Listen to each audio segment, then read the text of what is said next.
8715 bus பத்தின details வேணும்.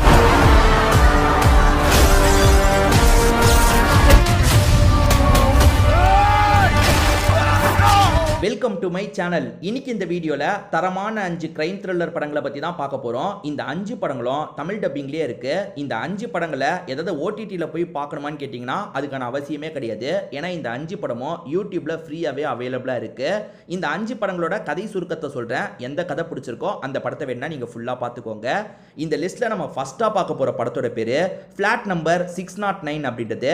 ஆக்சுவலா த மிஸ்ட்ரி ஃபிளாட் அப்படின்ற பேர்ல தான் இந்த படம் தமிழ் டப்பிங்ல இருக்கு. நீங்க யூடியூப்ல த மிஸ்ட்ரி ஃபிளாட் தமிழ் டப்னு போட்டீங்கன்னா கண்டிப்பா இந்த படம் உங்களுக்கு கிடைச்சிரும்.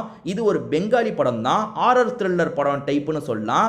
இந்த படத்தோட கதை வந்து ரொம்ப சாதாரணமா ஆரம்பிக்கும். அதாவது எல்லா பேய் படத்துலயும் டெம்ப்ளேட்டா ஒன்று இருக்கும் பாத்தீங்களா. ஒரு ஹஸ்பண்டும் ஒய்ஃபும் புதுசா ஒரு வீட்டுக்கு குடி வராங்க. முதல்ல எல்லாமே நல்லபடியா தான் போயிட்டு இருக்கு. ஆனா போக போக அந்த ஒய்ஃப் இருக்காங்க பாத்தீங்களா, வீட்டுக்குள்ள ஏதோ ஒரு அமானுஷ்யமான ஆக்டிவிட்டியை கவனிக்கிறாங்க. இந்த வீட்டுக்குள்ள பேய் மாதிரி ஏதோ இருக்கு, ஏதோ தப்பா இருக்குன்ற மாதிரிலாம் யோசிக்கிறாங்க. இதை பத்தி ஹஸ்பண்ட் கிட்ட சொல்லிட்டு இருக்காங்க. ஹஸ்பண்ட் முதல்ல நம்ப மாட்டாரு. அதெல்லாம் உன்னோட பிரம்ம தான், நீ தான் தேவையில்லாம யோசிச்சுட்டு இருக்க, ஃப்ரீயா விடு அப்படின்ற மாதிரிலாம் சொல்லிட்டு இருக்காரு. ஆனா போக போக அவருமே ஃபீல் பண்றாரு. சோ இந்த வீட்டுக்கு பின்னாடி என்ன மர்மம் இருக்குன்றதை தெரிஞ்சுக்கணும்னு யோசிக்கிறாங்க. அப்பதான் கதையில வந்து தாத்தா பாட்டி மாதிரி சிலர் வராங்க. அவங்க வந்து இந்த பக்கத்து பிளாட்ல இருக்கிறவங்களா இருப்பாங்க. அவங்க கிட்ட விசாரிக்கிறாங்க. அதே மாதிரி பால் போடுறவங்க அந்த மாதிரி ஆளுங்க கிட்ட விசாரிக்கிறாங்க. அப்படி விசாரிச்சு இவங்க வரதுக்கு முன்னாடி இந்த பர்டிகுலர் பிளாட்ல என்ன நடந்தது, எதனால நமக்கு அமானுஷ்யமா நடக்கிற மாதிரி தோணுது அப்படின்றத விசாரிச்சு கண்டுபிடிச்சாங்களா இல்லையான்னு சொல்றது தான் இந்த படத்தோட மீதி கதையா இருக்கும். ரன் டைம்லாம் வந்து 1 hour 40 நிமிஷம் கிட்ட தான் ரன் டைம் இருக்கும். சின்ன படம் தான், ஆனா நல்லா இருக்கும். அதாவது பயங்கரமா இருக்கும்னு நான் சொல்ல மாட்டேன், ஓரளவுக்கு பார்க்குற மாதிரி இருக்கும். இந்த அமானுஷ்யமான படம், வித்தியாசமான படம் அந்த மாதிரி பிடிக்கும்னு சொல்றவங்க கண்டிப்பா இந்த படத்தை ட்ரை பண்ணி பாருங்க. ஆனா டப்பிங் மட்டும் கொஞ்சம் புவரா இருந்ததுங்க. ஏன்னா வந்து தமிழ் டப்பிங் வந்து ஒரு மாதிரி காமெடியா இருந்தது. ஸோ அதை மட்டும் அட்ஜஸ்ட் பண்ணிக்கிட்டீங்கன்னா இந்த படத்தை நீங்க பார்த்து முடிச்சிடலாம். தமிழ்லயே இப்போ இருக்கு, பார்க்கணும்னு நினைக்கிறவங்க இந்த படத்தை ஒன்ஸ் ட்ரை பண்ணி பாருங்க. இந்த லிஸ்ட்ல நம்ம செகண்டா பார்க்க போறது ஒரு தமிழ் படம் தான். இந்த படத்தோட பேரு ஜென்ம நட்சத்திரம் அப்படின்றது. ஆக்சுவலா இந்த படம் வந்து யூடியூப்ல ஒரு சேனல்ல நான் பார்த்தேங்க. இப்ப யூடியூப்ல இந்த படம் ஃப்ரீயாவே இருக்கு. நீங்க சர்ச் பண்ணீங்கன்னா இந்த படம் உங்களுக்கு கிடைச்சிரும். சில சமயங்கள்ல அந்த மாதிரி போடுற படத்தை டெலீட் பண்ண கூட வாய்ப்பு இருக்கு. நீங்க பார்க்கும் போது இருந்ததுன்னா கண்டிப்பா இந்த படத்தை பார்த்துருங்க. ஒரு நொடின்னு ஒரு படம் வெளியாச்சு பாத்தீங்களா, சூப்பரான சஸ்பென்ஸ் படம்னு சொல்லலாம். அதே டீம் தான் இந்த படத்தையும் எடுத்திருப்பாங்க. இதுவுமே ஒரு சூப்பரான படம். நீங்க எதிர்பார்க்காத நிறைய ட்விஸ்ட் அண்ட் டர்ன்ஸ்லாம் வச்சிருப்பாங்க. நான் முதல்ல இந்த படத்தோட கதை சுருக்கத்தை பத்தி சொல்றேன். அது என்னன்னா, நம்ம ஹீரோ வந்து லைஃப்ல பெருசா எதுவுமே பண்ணாம இருக்காரு. இவரை நம்பி ஒரு பொண்ணு வேற வந்துட்டாங்க. இந்த பொண்ணை நல்லபடியா பாத்துக்கணும், அதுக்கு நிறைய காசு சம்பாதிக்கணும் அப்படின்ற மாதிரிலாம் யோசிச்சுட்டு இருக்காரு. டைரக்டர் ஆகிறதுக்கு ட்ரை பண்றாரு. இன்னும் பெருசா வாய்ப்பு அமையாம இருக்கு. இப்போதைக்கு இவர் லவ் பண்ற பொண்ணை ஃப்ரெண்டு வீட்டில் தான் இவர் தங்க வச்சிட்டு இருக்காரு. இப்படி போயிட்டு இருக்கும் போது அந்த வீட்டில் ஒருத்தர் காயப்பட்ட மாதிரி வந்து விழுறாரு. அவர்கிட்ட என்ன ஏதுன்னு விசாரிக்கும் போது என்ன ஒருத்தர் சாவடிக்கிறதுக்கு ட்ரை பண்ணிட்டாரு, நான் வந்து காசெல்லாம் ஒரு இடத்துல மறைச்சு வச்சிருக்கேன், எனக்கு வேண்டியது என் பொண்ணை காப்பாற்றணும், என் பொண்ணு எப்பனாலும் சாவலான்ற நிலைமையில ஹாஸ்பிட்டல்ல இருக்கா, அங்க நிறைய காசு இருக்கு, அந்த காசை நீங்களே கூட எடுத்துக்கோங்க, என் பொண்ணுக்கு அதுல இருந்து கொஞ்சம் காசை எடுத்து ஆபரேஷனை மட்டும் நல்லபடியா பண்ணுங்கன்ற மாதிரி கேட்டுட்டு இறந்து போயிடுறாரு. அவர் இறந்து போனதுக்கு அப்புறம் அவர் சொன்ன மாதிரி அந்த இடத்துல காசு இருக்க வாய்ப்பு இருக்கு.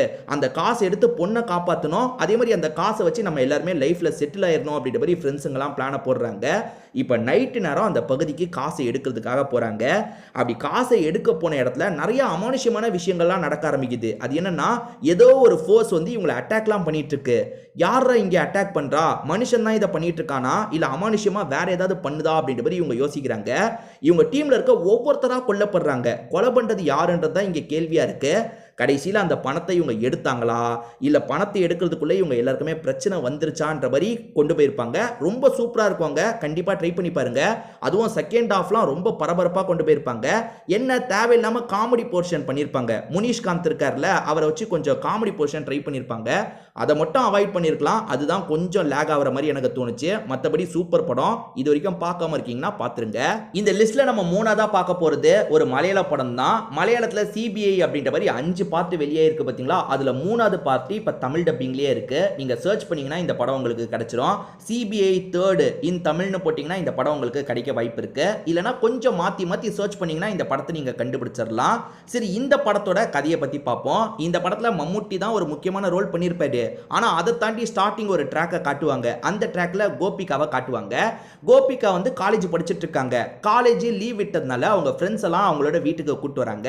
அவங்க வீடை பொறுத்த வரைக்கும் கொஞ்சம் அரண்மனை மாதிரி தான் இருக்கும். நிறைய மர்மங்கள்லாம் இருக்கும். கோபிகாவும் ஃப்ரெண்ட்ஸ் கிட்ட இந்த வீட்டை பத்திலாம் நிறைய சொல்றாங்க. இந்த வீட்டில் ஒரு சாமி ரூம் இருக்கு. அந்த சாமி ரூம்ல பேய் இருக்கிறதா நம்பப்படுது. அதாவது அமானுஷ்யமா சில விஷயங்கள் இருக்கிறதா நம்பப்படுது அப்படின்ற மாதிரிலாம் ஃப்ரெண்ட்ஸுங்க கிட்ட சொல்லிட்டு இருக்காங்க. அப்படி சொல்றவங்க நைட்டு நேரம் வெளியே வராதீங்க, இந்த பகுதிக்கெல்லாம் போகாதீங்கன்ற மாதிரி சொல்றாங்க. என்னதான் இப்படி சொன்னாலும் சரி, ஏதாவது ஒரு ஆர்வக்கோளாறு ஃப்ரெண்டு அதெல்லாம் பண்ணுவாங்கல்ல, அந்த மாதிரி ஒரு ஆர்வக்கோளாறு ஃப்ரெண்டு இருக்காங்கல்ல, எல்லாரும் தூங்குனதுக்கு அப்புறம் நம்ம அந்த பகுதியை போய் பார்த்தா என்னன்ற மாதிரி பார்க்கறதுக்காக போறாங்க. அப்படியே விடிஞ்சதுக்கு அப்புறம் காட்டும் போது ஆர்வக்கோளாறுல போன ஃப்ரெண்டு இறந்து போயிருக்காங்க. இந்த கேஸ் முதல்ல போலீஸ் விசாரிச்சு முடிஞ்சிருது. சிபிஐக்கு இந்த கேஸை கொண்டு போனோன்ற மாதிரி கோபிகாவும் கோபிகாவோட பார்ட்னரும் முடிவு பண்றாங்க. அப்படிதான் நம்ம மம்முட்டி கிட்ட இந்த கேஸ் வருது. மம்முட்டியும் இந்த வீட்டுக்கு வந்து விசாரணை பண்ண ஆரம்பிக்கிறாரு. அதாவது அமானுஷ்யமான விஷயங்கள்னாலாம் இந்த பொண்ணு இறந்து போல, இந்த பொண்ணை யாரோ சாவடிச்சிருக்காங்க, அது யாரு என்னன்றதை கண்டுபிடிக்கணும்ன்ற மாதிரி விசாரணை ஆரம்பிக்கிறாரு. இதுதான் பெரிய ஃபேமிலியில, இந்த ஃபேமிலியில நிறைய பேர் இருப்பாங்க. அதுல யாரோ ஒருத்தர் தான் இந்த பொண்ணை சாவடிச்சிருக்காங்க. என்ன மோட்டிவ், அதாவது என்ன காரணம் இருக்கும் அப்படின்றத பயங்கரமா விசாரணை பண்றாரு. கடைசியில நிறைய ட்விஸ்ட் எல்லாம் ரிவீல் பண்ணி சொல்லியிருப்பாங்க. சூப்பரான படம்னு சொல்லலாம். நிறைய பேர் இந்த படத்தை பார்த்துருக்க வாய்ப்பு இல்லை. அப்படி பார்க்காம இருக்கீங்கன்னா இந்த படத்தை நிச்சயமா பார்த்துருங்க. அந்த அளவுக்கு ஒரு சூப்பரான படம்னு சொல்லலாம். இந்த லிஸ்ட்ல நம்ம 4ஆவதா பார்க்க போறது ஒரு நேரடி தமிழ் படம் தான். இந்த படத்தோட பேரு ஃபைண்டர் அப்படின்றது. இந்த படத்துல நிழல்கள் ரவி, சார்லி, சென்ட்ராயன்லாம் முக்கியமான ரோல் பண்ணியிருப்பாங்க. அதை தாண்டி நிறைய பேர் நியூ ஃபேஸஸா தான் இருப்பாங்க. நான் முதல்ல இந்த படத்தோட கதை சுருக்கத்தை சொல்றேன். ஒரு சிலர்லாம் எந்த ஒரு குற்றமும் பண்ணியிருக்க மாட்டாங்க, ஆனா ஜெயில தண்டனை அனுபவிச்சுட்டு இருப்பாங்க. காரணம், இவங்க தரப்புல இருக்க நியாயத்தை சொல்றதுக்கு இவங்களுக்கு லாயர் கிடைச்சிருக்க மாட்டாங்க. லாயரோட ஃபீஸுக்கு இவங்க கிட்ட காசு இருக்காது. அதனால தண்டனையை அனுபவிச்சுட்டு இருப்பாங்க. அந்த மாதிரி கைதிகளுக்கு நம்ம ஹெல்ப் பண்ணோம் அப்படின்ற மாதிரி ஒரு குரூப் முடிவு பண்றாங்க. அதாவது வந்து உங்க பக்கம் நியாயம் இருக்குன்னா எங்க கிட்ட வாங்க, உங்களுக்கான கேஸை நாங்க ஃப்ரீயா வாதாடி தரோம், உங்களுக்கு வேண்டியவங்களை நாங்க காப்பாத்தி தரோன்ற மாதிரி பேம்ப்ளெட் மூலியமா விளம்பரம்லாம் பண்ணிட்டு இருக்காங்க. அந்த விளம்பரத்தை பார்த்து நிறைய பேர் ஃபேக்கா தான் வராங்க. அதாவது அவங்களுக்கு வேண்டியவங்க உண்மையிலேயே அந்த கிரைமை பண்ணியிருப்பாங்க, ஆனா இவங்க ஃப்ரீயா வாதாடி தரேன்னு சொல்றதுனால ட்ரை பண்ணி பார்க்க கூடாதுன்றதுக்காக தான் வந்திருக்காங்க. இதை எல்லாத்தையும் அந்த டீமை சேர்ந்தவங்க ரிஜெக்ட் பண்ணிடுறாங்க. அப்பதான் ஒரு பொண்ணு வரா. அந்த பொண்ணை பொறுத்த வரைக்கும் என்ன சொல்றான்னா, என்னோட அப்பா எந்த ஒரு கொலையும் பண்ணல, ஆனா ஒரு கொலை கேஸ்ல அவர் உள்ள போயிட்டாரு, எங்க கிட்ட வாதாடுறதுக்கு லாயர்லாம் இல்ல, காசு செலவு பண்ண முடியல, அதனால தான் அப்பாவுக்கு தண்டனை கிடைச்சிருச்சு, அவரை எப்படியாவது நீங்க காப்பாத்தி தாங்கன்ற மாதிரி அந்த பொண்ணு கேட்கிறா. அந்த பொண்ணு கேட்கறதுல நியாயம் இருக்கிறதா இவங்க நினைக்கிறாங்க. அந்த அப்பா மேல தப்பு இருக்க வாய்ப்பு இல்லைன்ற மாதிரி இவங்க நினைக்கிறாங்க. அந்த கிரைம் சில வருஷங்களுக்கு முன்னாடி நடந்திருக்கும். சார்லி, சென்ட்ராயன் 2 பேருமே வந்து இப்ப ஜெயில இருக்கிறது தெரிய வருது. எப்படியாவது அந்த பொண்ணுக்காக சார்லியை காப்பாத்தி தரணும் அப்படின்ற மாதிரி அந்த கேஸை எடுத்து இவங்க விசாரணை பண்றாங்க. சார்லி, சென்ட்ராயன் இந்த கொலையை பண்ணலனா யார் இந்த கொலையை பண்ணதுன்ற மாதிரி கேள்வி இருக்குல்ல, அதை கண்டுபிடிக்கணும்ன்ற மாதிரி பயங்கரமா விசாரணை பண்றாங்க. உண்மையான குற்றவாளியை கண்டுபிடிச்சு சார்லியை இவங்க காப்பாத்தினாங்களா இல்லையான்னு சொல்றது தான் மீதி படமா இருக்கும். ரொம்பவே இன்ட்ரெஸ்டிங்கா இருக்கும். இது வரைக்கும் இந்த படத்தை பார்க்கலனா ஒன்ஸ் ட்ரை பண்ணி பாருங்க.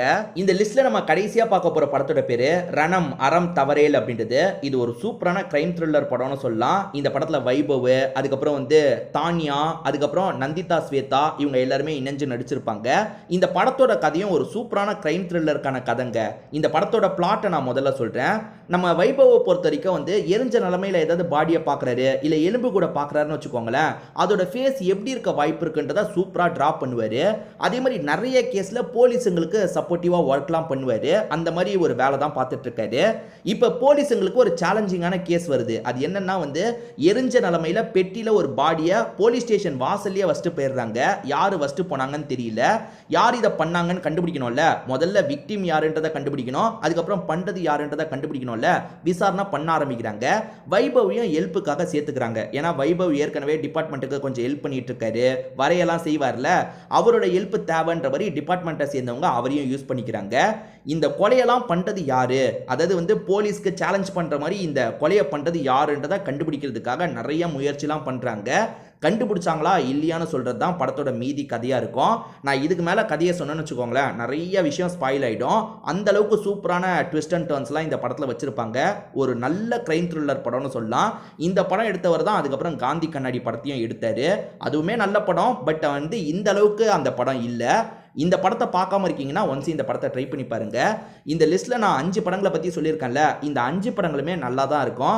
இந்த 5 படங்களில் ஏற்கனவே எந்தெந்த படங்களை நீங்கள் பார்த்துருக்கீங்க, அது உங்களுக்கு பிடிச்சதா இல்லையான்றதை கண்டிப்பாக கமெண்ட் செக்ஷனில் சொல்லுங்கள். ஏன்னா இந்த வீடியோவை பார்க்குற மற்றவங்களுக்கு அது யூஸ்ஃபுல்லாக இருக்க வாய்ப்பு இருக்குது. திரும்பி வேற ஒரு வீடியோவில் நம்ம பார்க்கலாம்.